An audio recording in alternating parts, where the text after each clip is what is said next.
नमस्कार, capital TV Bihar के खास प्रोग्राम चुनावी चौसर में आपका बहुत बहुत स्वागत है। और चुनावी चौसर में आज हम ले चलेंगे पूर्णिया की रणभूमि में कि वहां पर क्या क्या डेवलपमेंट है। तो सबसे बड़ा डेवलपमेंट तो यही है कि पप्पू यादव ने वहां की लड़ाई को बड़ा ही दमदार बना दिया है और वहां के वोटर थोड़े बहुत कंफ्यूज भी हो गए हैं कि क्या किया जाए। लेकिन जो खबर दिल्ली से आ रही है और जो खबर पटना से आ रही है, पहले उसकी चर्चा करेंगे, फिर हम जाएंगे कि पूर्णिया में होने क्या वाला है। तो जो सबसे बड़ी खबर है पप्पू यादव को लेकर कि पप्पू यादव पर कार्रवाई नहीं होगी, पप्पू यादव पर कोई कार्रवाई नहीं होगी। देखिए, कल अखिलेश सिंह ने एक बयान दिया था कि उनको अपना नॉमिनेशन वापस लेना चाहिए, नहीं तो फिर हम कार्रवाई करेंगे। एक धमकी वाले लिहाज में अखिलेश सिंह ने यह बात कही थी मीडिया के लोगों से। लेकिन उसमें बहुत सारे पेच हैं, तकनीकी पेच हैं, इसको समझने की जरूरत है। देखिए, पप्पू यादव दिल्ली में शामिल हुए हैं राष्ट्रीय कांग्रेस में। अभी तक उनको प्राथमिक सदस्यता कांग्रेस की नहीं दी गई है। कांग्रेस का नियम कहता है कि जब तक सदाकत आश्रम में 5 रुपए वाली रसीद कोई नहीं लेगा, उसको कांग्रेस की प्राथमिक सदस्यता नहीं दी जा सकती है, नहीं माना जाएगा कि वो कांग्रेस का प्राथमिक सदस्य है। और जो शख्स प्राथमिक सदस्य ही नहीं है, प्राइमरी मेंबर ही नहीं है कांग्रेस का, तो उस पर आप कार्रवाई कैसे करिएगा। तो ये जो तकनीकी पेच है, इसको लेकर पप्पू यादव कार्रवाई से बच सकते हैं, कोई एक्शन नहीं हो सकता है। और क्या संभावना है, कैसे हो सकता है। देखिए, बिहार प्रदेश कांग्रेस के तरफ से तो कुछ नहीं हो सकता, क्योंकि यहाँ वो ना आए हैं सदाकत आश्रम में, ना यहाँ उसने 5 रुपये वाली सदस्यता ली है। तो बिहार कांग्रेस के तरफ से तो कुछ नहीं हो सकता। और अखिलेश सिंह और पप्पू यादव का जो रिश्ता है, ये आप समझ सकते हैं। तो दिल्ली में क्या हो सकता है, दिल्ली में भी गुंजाइश बहुत कम है कि देखिए, ऑन पेपर कहीं कुछ नहीं हुआ है, वहाँ भी उन्होंने सदस्यता नहीं ली है, पार्टी में विलय की एक बस घोषणा मात्र हुई है। तो उस घोषणा मात्र के आधार पर आप कार्रवाई कैसे कर सकते हैं। तो एक तकनीकी पेच पप्पू यादव के मामले में फंसा हुआ है कि कार्रवाई के दायरे से वो बाहर है। पार्टी, खासकर कांग्रेस, उन पर कोई कार्रवाई नहीं कर सकती है। हाँ, पार्टी जरूर ये कह रही है कि आप मधेपुरा शिफ्ट हो जाइए। लालू प्रसाद जरूर कह रहे हैं कि आप मधेपुरा शिफ्ट हो जाइए, चुनाव लड़िए। आपको जिस सिंबल से लड़ना है, आरजेडी के सिंबल से लड़ना है, आरजेडी के सिंबल से लड़ जाइए, कांग्रेस के सिंबल से लड़ना है, कांग्रेस के सिंबल से लड़ जाइए, लेकिन मधेपुरा लड़िए, पूर्णिया को छोड़ दीजिए। लेकिन पप्पू यादव का तो आपने ऐलान ने जंग सुन ही लिया है कि पूर्णिया मेरी माँ है, मेरी माँ से कोई हमको अलग नहीं कर सकता है।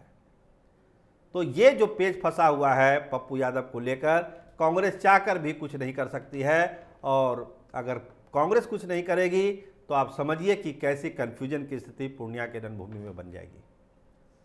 आइए अब वहाँ की जमीनी हकीकत टटोलते हैं कि क्या होने वाला है पूर्णिया में।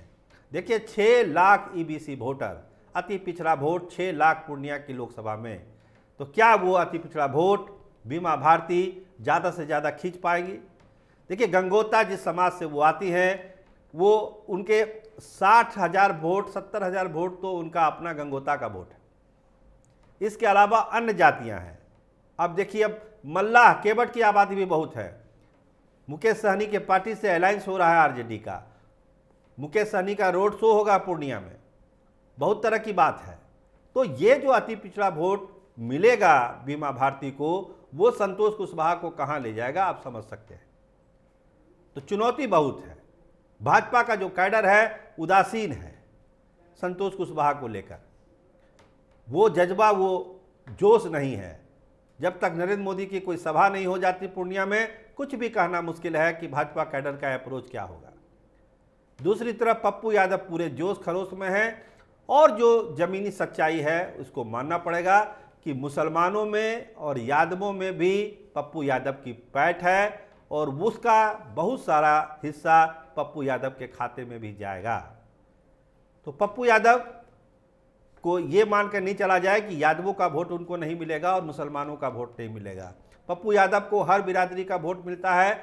लेकिन ये जो कहा जा रहा है कि माई का कैंडिडेट और आरजेडी का कैंडिडेट बीमा भारती है, तो पप्पू यादव नील बटा सन्नाटा हो जाएंगे, ऐसा कुछ पूर्णिया में अभी तक तो दिखाई नहीं पड़ रहा है। तो मामला बहुत ही पेचीदा है, बहुत ही चुनौतीपूर्ण है कि कौन वोट किधर जाएगा। संतोष कुशवाहा परेशान है कि अति पिछड़ा वोट में सेंधमारी हो रही है, बीमा भारती उनके वोट को काटेगी। देखिए रुपौली, धमदाहा, बनबखी, ये सब ऐसे विधानसभा क्षेत्र हैं जहां पर अति पिछड़ों की बड़ी आबादी है और बीमा भारती यहां के लिए घर की महिला है, घर की प्रत्याशी है, तो फिर वोट कैसे नहीं मिलेगा। तेजस्वी यादव ने पूर्णिया की लड़ाई को अपनी प्रतिष्ठा की लड़ाई बना ली, तो असर तो पड़ेगा पड़ेगा। तो संतोष कुशवाहा उस रूप में परेशान है, बीमा भारती परेशान है कि कहीं यादव और मुसलमानों का हिस्सा पप्पू यादव ना खींच ले जाए। तो दोनों तरफ से परेशानी है, संकट में बीमा भारती भी हैं और संतोष कुशवाहा भी हैं। इस बीच पप्पू यादव का ग्राफ बढ़ रहा है पूर्णिया में, लोग उनसे कनेक्ट हो रहे हैं। जो एक विक्टिम कार्ड खेला है पप्पू यादव ने कि उनकी पार्टी चली गई, उनको टिकट नहीं दिया, उनको लालू ने धोखा दिया, तेजस्वी यादव ने धोखा दिया, कांग्रेस के झंडे में वो मरेंगे, उनमें उनकी लाश जाएगी, तमाम तरह के जो एक सेंटिमेंटल अप्रोच होता है पप्पू यादव का, उसका असर पूर्णिया में दिखने लगा है। और ये कार्रवाई वाली बात तो अपने आप में है ही, जो तकनीकी बात हमने बताई कि वो हो नहीं सकता है। रंजीता रंजन वहाँ से स्टार प्रचारक हैं कांग्रेस की, रंजीता रंजन को कुछ कहते नहीं बन रहा है कि वो प्रचार किसका करेंगी, बीमा भारती का प्रचार करेंगी या अपने पति पप्पू यादव का प्रचार करेंगी तो क्या करेंगी रंजीता रंजन। फिलहाल उन्होंने चुप्पी साधी हुई है, इस मामले में कोई जवाब नहीं दे रही है कि पूर्णिया में वो क्या करेंगी। तो पूर्णिया का जो समीकरण है इतना उलझा हुआ है कि वो समय के साथ धीरे धीरे सुलझेगा। और जो सत्ता की एक होती है ना हरारत, वो पल पल बदल रही है पूर्णिया में, सत्ता की हरारत पल पल बदल रही है।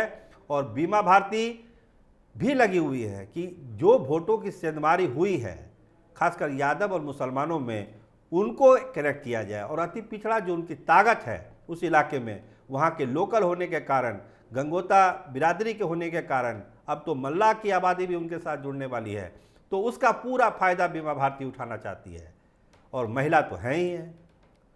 तो इन तमाम समीकरण को लेकर पूर्णिया का चुनाव बहुत ही दिलचस्प और निर्णायक मोड़ पर जाने वाला है। आप इंतजार करिए कि जब नरेंद्र मोदी की सभा वहाँ होगी, अगर सभा होगी उसी दिन ये पता चल जाएगा कि संतोष कुशवाहा वहाँ पर कितने सुरक्षित हैं।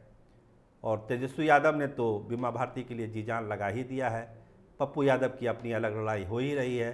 तो तीनों प्रत्याशी किसी से कम नहीं है। आज के तारीख में कौन कितनी सेंधमारी करेगा, पूर्णिया का रिजल्ट वही तय करेगा। आप देखते रहिए कैपिटल टीवी बिहार।